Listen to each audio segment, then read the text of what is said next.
Les trois vertus théologales. Suite. La charité.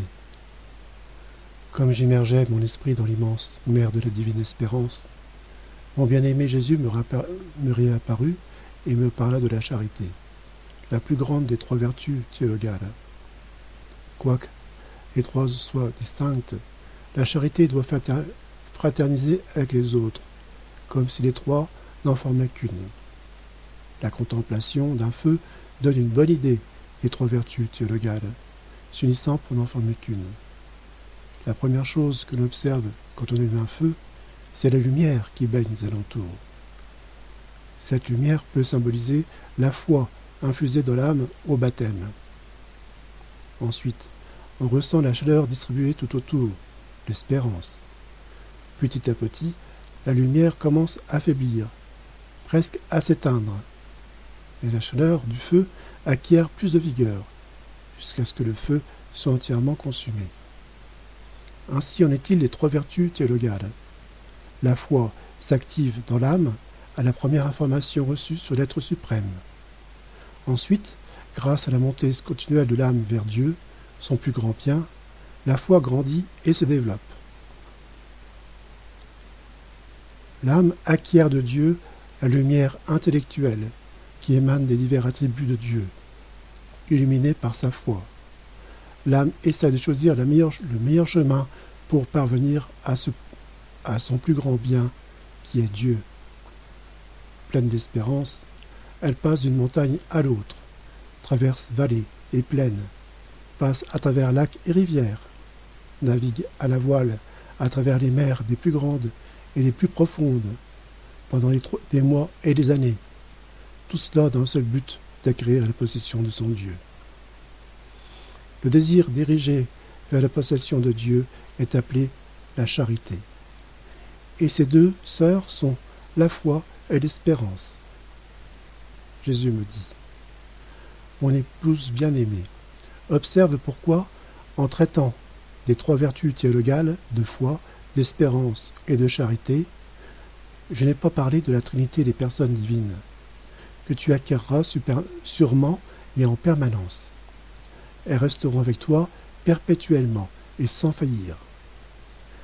Après quelques minutes, mon adorable Jésus m'apparut encore une fois et il me dit, mon épouse, si la foi est lumière pour l'âme et lui sert de vision, l'espérance est la nourriture de la foi, donnant à l'âme l'énergie et l'ardent désir d'acquérir ce bien qui est vu par les yeux de la foi. L'espérance donne aussi à l'âme le courage d'affronter les tâches difficiles, dans la tranquillité d'esprit et dans une paix parfaite. Elle aide à persévérer dans la recherche de toutes les voies possibles et de tous les moyens d'arriver à un bon résultat. La charité, quant à elle, est la substance de laquelle la lumière de la foi et la nourriture de l'espérance émergent. Quelqu'un ne peut avoir ni la foi ni l'espérance s'il n'a pas la charité. De la même manière que personne ne peut avoir la chaleur et la lumière sans le feu.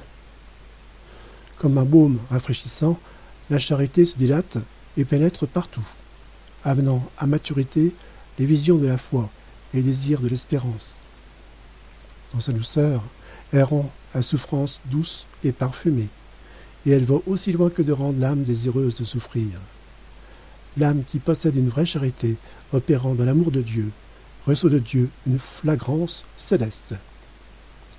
Si les autres vertus rendent l'âme presque solitaire et peu sociable, la charité étant une substance qui répand la lumière, la chaleur et une très douce flagrance. Répand chez les autres un baume ayant plus que des effets aromatiques, et il unit et fusionne les cœurs. C'est ce qui permet à l'âme de souffrir les plus intenses tourments avec joie. L'âme transformée par l'amour n'est plus capable de vivre sans souffrir.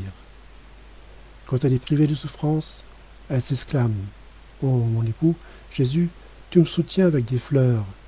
Accorde-moi l'amertume de la pomme qu'est la souffrance. Mon âme languit pour toi et ne peut être satisfaite si ce n'est que dans ta douce souffrance. Oh Jésus, donne-moi tes plus dures souffrances. Mon cœur ne peut plus te voir sans souffrir, à cause de l'amour ardent et passionné que tu as pour chacun de nous. Ensuite Jésus me dit, ma charité est un feu qui brûle et consume, et quand elle prend racine dans une âme, elle fait tout. Elle n'attache aucune importance aux vertus elles-mêmes. La charité convertit et garde les vertus intimement unies à elle, ce qui en fait la reine de toutes les vertus. Elle règne sur chacune et les domine toutes. Elle ne peut jamais transférer sa suprématie aux autres.